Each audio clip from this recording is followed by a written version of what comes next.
Halo, kemarin-kemarin kita sudah membahas tentang mulai dari awal hakikat kimia itu apa, kemudian kita juga udah belajar tentang metode kimia. Nah, sekolah kita itu ada laboratorium kimia dan nantinya ketika praktek kita akan ke laboratorium. Nah, bagi Ananda semua perlu sangat diperhatikan ya apa-apa saja keselamatan dan apa-apa saja keamanan yang perlu dijaga saat di laboratorium. Jangan laboratorium itu seperti tempat biasa, karena di dalam laboratorium itu ada bahan-bahan yang kita belum tahu sifatnya gimana. Sifatnya mudah menguap, yang bisa merusak hidung, atau sifatnya reaktif yang kalau dipegang di tangan bisa gatal-gatal, atau sifat-sifatnya yang lain yang sangat berbahaya bagi diri kita. Dan juga hal lainnya adalah keamanan. Nah, banyak itu alat-alat kimia yang terbuat dari bahan gelas. Kalau kita tidak tepat guna, maka bahan tersebut bisa jadi rusak. Oke, yang selanjutnya yaitu tentang keselamatan dan keamanan kimia di laboratorium. Dalam laboratorium kimia, khususnya di sekolah, terdapat berbagai peralatan dan bahan kimia yang digunakan untuk menunjang penelitian atau untuk menunjang praktikum yang akan kita lakukan nanti. Maka, laboratorium di sekolah maupun di luar itu memiliki aturan juga. Lingkungan yang ada di laboratorium itu sangat berbahaya karena di dalam laboratorium itu memiliki resiko yang perlu diperhitungkan jika kita berada di dalamnya. Hal tersebut menuntut kita harus bisa bertanggung jawab dan mengikuti aturan-aturan keamanannya. Hal yang pertama diperhatikan adalah penggunaan safety on yourself. Jadi kita harus safety dulu sebelum kita masuk ke laboratorium. Arti safety di sini adalah kita bisa melindungi, mengcover diri kita agar jika kita terkena atau bereaksi langsung atau tidak dengan bahan kimia, kita tahu cara menanggulanginya bagaimana. Sangat diutamakan dalam memakai jas laboratorium. Jas laboratorium itu kan mengcover diri kita dari paparan zat kimia langsung. Dan sangat diutamakan memakai celana atau rok panjang serta sepatu.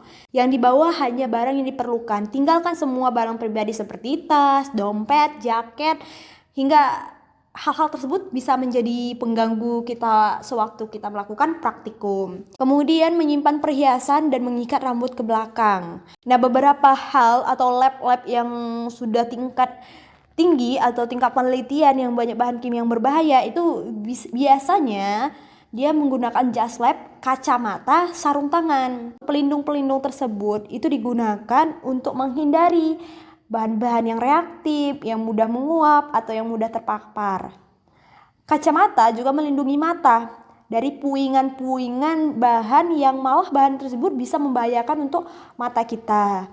Dan jangan lupa gunakan selalu sarung tangan jika kita memegang langsung atau memegang bahan-bahan panas yang berkaitan langsung dengan diri kita. Beberapa bahan kimia juga ada asap yang berbahaya. Cl atau H2SO4 itu mengandung asap yang berbahaya jika terkena langsung hirupannya, dihirup oleh hidung. Jadi hati-hati ya, hidung kita juga harus menggunakan masker. Masker di sini ada beberapa macam, ada masker yang kain atau ada masker yang memang disediakan untuk lab khusus penelitian. Juga kita harus rajin-rajin bertanya ya, kalau misalnya nggak ngerti bagaimana penempatan barang, penempatan alat, itu tanyakan ke instrukturnya langsung atau ke gurunya langsung. Kalau ada kejadian, misalnya hal yang tidak kita duga-duga terjadi, asiden itu biasanya terjadi ketika kita salah meletakkan bahan atau kita memperlakukan bahan itu tidak sesuai prosedur. Nah, bisa saja tiba-tiba terjadi kebakaran atau tiba-tiba terjadi ledakan. Nah, apa yang kita lakukan untuk meminimalisir kemungkinan yang terjadi atau kerugian yang terjadi khususnya untuk diri kita sendiri? Kali di lab itu kita harus lihat sekitar kita dan identifikasi lokasi keselamatan. Misalnya kita melihat ada atau tidak aliran air, kemudian ada atau tidak gas untuk pemadam kebakaran, atau kita lihat pintu atau jendela yang bisa segera, pertolongan pertama itu bisa segera kita lakukan.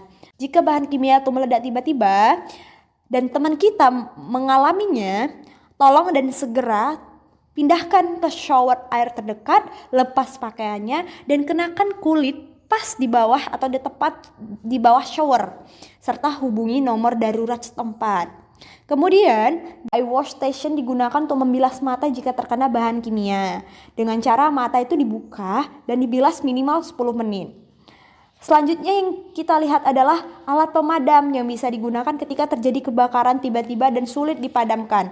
Tapi jika terjadi kebakaran dan kebakaran itu sangat sulit kita padamkan, maka terlebih dahulu evaluasi diri.